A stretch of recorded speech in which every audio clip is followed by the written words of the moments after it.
মোহাম্মদ সালাউদ্দিন চৌধুরী গতকাল সিপিডি সংলাপে সাবেক পরিকল্পনা মন্ত্রী এম এ মান্নান এমপি বলেছেন, মন্ত্রী থাকার সময় তার হাত দিয়ে এমন সব প্রকল্প একটেকে পাশ হয়েছে যেগুলোর সঙ্গে তিনি একমত ছিলেন না। বলেছেন, আমরা বাস করি ভূতলে আর বিনিয়োগ করি পাতালে।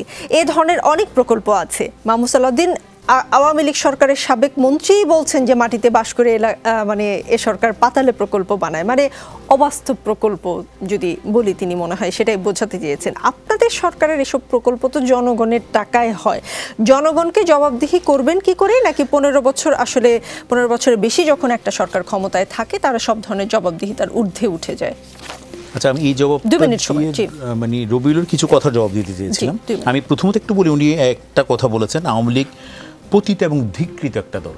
আমি যদি এখন একই ভাষায় বলতে যাই, বিএনপি পতিত এবং ধিক্কৃত একটা দল, যে দল প্রতি মুহূর্তে হুমকি দিয়েছে আওয়ামী লীগকে এমন ব্যবস্থা করবো যেন কোনো সরকারি দল তো দূরের কথা, বিরোধী দলেও যেন দাঁড়াতে না পারে। তাদের দলের প্রধান প্রকাশ্যে জনসভায় দাঁড়িয়ে বলেছিল। এবং এরপর আমরা দেখব 21 আগস্টের গ্রেনেড হামলা, সেখান থেকে আওয়ামী লীগ ঘুরে দাঁড়িয়েছে। আওয়ামী লীগ তো ধিকৃত দল হলে তো আওয়ামী লীগ শেষ হয়ে যেত। এবং 15 আগস্ট আরেকবার চেষ্টা করা হয়েছিল দলটাকে নিশ্চিহ্ন করে দেয়। আপনি জানেন, শীর্ষ পর্যায়ে নেতা থেকে শুরু করে পুরো পরিবার, পাশাপাশি 4 নেতা শেষ করে দিয়েছে আওয়ামী লীগ, ওখান থেকে ঘুরে দাঁড়িয়েছে। আওয়ামী লীগকে কখনো অনেক চেষ্টা করা হয়েছে এই সমস্ত অপবাদ দেওয়ার জন্য, আওয়ামী লীগ কিন্তু বারবার ঘুরে দাঁড়িয়েছে। আওয়ামী লীগকে কখনোই নিশ্চিহ্ন করার মতো শক্তি বাংলাদেশের কারো মধ্যেই নেই। এটা একটা। আরেকটা কথা বলি, রাষ্ট্র নিয়ন্ত্রিত ফলাফল, এটা একটা বিএনপির কমন শব্দ। আমরা 18 সনের নির্বাচনের সময় তারা এক ধরনের শব্দ করে মোটে 5টা বছর পার করেছেন। এটা এই শব্দগুলো কিন্তু মোটামুটি এস্টাবলিশ করার চেষ্টা করছেন। ফলাফল যদি নির্ধারিত হয়, ব্যারিস্টার সুমন কিভাবে এমপি হয় বাংলাদেশে? ফলাফল যদি নির্ধারিত হয়, মাননীয় প্রধানমন্ত্রীর পার্সোনাল স্টাফ আব্দুল সুবহান গোলাপ সাহেব কীভাবে হেরে যান একজন আমাদের উপজেলা চেয়ারম্যান ছিলেন একটা ভদ্রমহিলার কাছে? এইভাবে কিন্তু বাংলাদেশে 62টা জায়গায় কিন্তু আওয়ামী লীগ হেরেছে। এদিকে আওয়ামী লীগ হেরেছে কিন্তু আত্মসমর্পণ করেছে তাদের কাছে গিয়ে, এটা কিন্তু আমার একটা প্রশ্ন।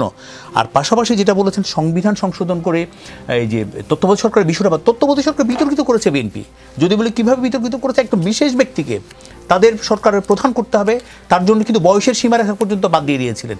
এভাবে কিন্তু তারা বিতর্কিত করার চেষ্টা করেছে। আচ্ছা, আমি আপনার প্রশ্নে আসি, পরিকল্পনা মন্ত্রীর প্রশ্ন আসি। সাবেক পরিকল্পনা মন্ত্রী মান্নান সাহেব যে কথা বলেছেন, ওনার ছেলে উপজেলা চেয়ারম্যান হয়েছেন।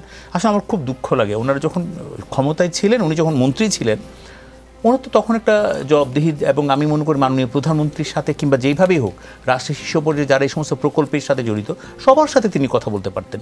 এবং ওনার কথা ছাড়া তো একনেকের কোনো প্রকল্প ওঠার কথা না।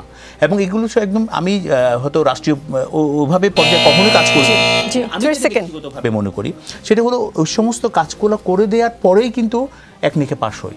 এবং এখানে কিন্তু একজন পরিকল্পনা মন্ত্রী সমস্ত কিছু করেন, এবং পাতালে করুক আর যেখানেই করুক, এটা তো ওনার জানার কথা ছিল। এটা উনি প্রকাশ্যে বলে আমি মনে করি উনি এটা কিন্তু আমি মনে করি যেখানে উনি বলেছেন, এটা কিন্তু ওনাকে প্রশ্ন করার একটা বিশাল সুযোগ ছিল।